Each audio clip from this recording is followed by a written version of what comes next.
দেশে বর্তমানে প্রায় ৮২ লাখ মানুষ কোনো না কোনো ধরনের অবৈধ মাদক ব্যবহার করছেন। অধিদপ্তরের তত্ত্বাবধানে পরিচালিত জাতীয় পর্যায়ের একটি গবেষণার ফলাফলে উঠে এসেছে যে দেশে বর্তমানে প্রায় ৮২ লাখ মানুষ কোনো না কোনো ধরনের অবৈধ মাদক ব্যবহার করছেন, যা দেশের মোট জনসংখ্যার 4.88%। নতুন সিনথেটিক ও সেমি সিনথেটিক মাদকের আবির্ভাবের ফলে মাদক দ্রব্যের অপব্যবহারজনিত সমস্যা আরও ঘনীভূত হয়েছে। বিপুল সংখ্যক তরুণ আজ মাদকের উপর নির্ভরশীল হয়ে পড়েছে। তাদের এখনই চিকিৎসা প্রয়োজন। এই লক্ষ্যে বর্তমান সরকার মাদকাসক্তির চিকিৎসা সেবাকে উন্নত এবং সহজলভ্য করার জন্য কাজ করছে। সরকারিভাবে পরিচালিত ঢাকার তেজগাঁয়ে অবস্থিত মাদকাসক্তি নিরাময় ও পুনর্বাসন কেন্দ্র সহ 3টি বিভাগীয় শহরে স্থাপিত নিরাময় কেন্দ্রের শয্যা সংখ্যা বৃদ্ধি করা হয়েছে। ঢাকাস্থ কেন্দ্রীয় মাদকাসক্তি নিরাময় কেন্দ্রকে 250 শয্যা উন্নীতকরণ প্রকল্প বাস্তবায়নের কাজ চলমান রয়েছে। 1413 কোটি টাকা ব্যয়ে 7টি বিভাগীয় শহরে চট্টগ্রাম, রাজশাহী, খুলনা, বরিশাল, রংপুর, সিলেট ও ময়মনসিংহ 200 শয্যা বিশিষ্ট মাদকাসক্তি নিরাময় ও পুনর্বাসন কেন্দ্র নির্মাণ শীর্ষক প্রকল্পের কার্যক্রম শুরু হয়েছে। প্রকল্পটি বাস্তবায়িত হলে মাদকাসক্তদের চিকিৎসা শেষে তাদের প্রশিক্ষণের মাধ্যমে সমাজের মূল স্রোতে পুনর্বাসিত করা সম্ভব হবে। কিন্তু দেশে মাদকাসক্তদের সংখ্যার তুলনায় সরকারি চিকিৎসা সুবিধা এখনও যথেষ্ট নয়।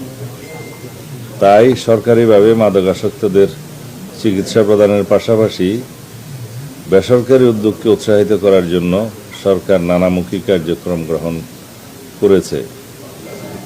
বেসরকারি মাদকাসক্তি নিরাময় ও পুনর্বাসন কেন্দ্রসমূহে রোগীদের চিকিৎসা সেবার মান বৃদ্ধি এবং মানব সম্পদ উন্নয়নে চিকিৎসা সেবা সম্প্রসারণের লক্ষ্যে সরকার আর্থিক অনুদান প্রদান করছে।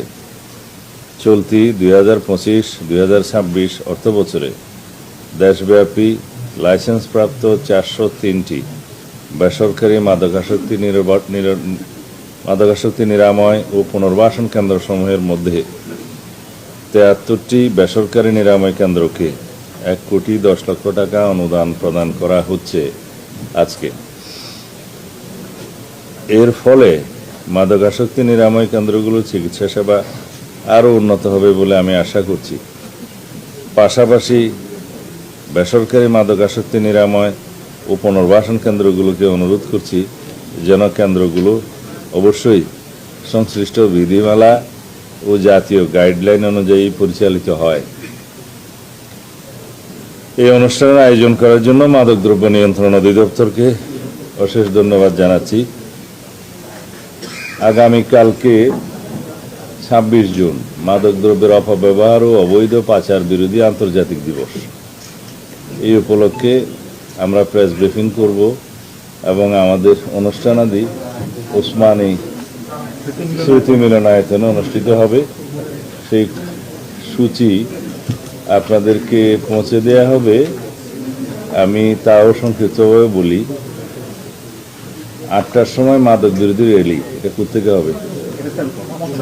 মৎস্য ভবনের ওখান থেকে। মাদক বিরোধী বন্ধন ওসমান স্মৃতি মিলনায়তনের সামনে 9:30 থেকে ওসমানী স্মৃতি মিলনায়তনের ভিতরে অনুষ্ঠান আরম্ভ হবে। তারপরে যারা বক্তব্য দিবেন সেই অনুষ্ঠানগুলো আপনারা ওখানে দেখতে পাবেন।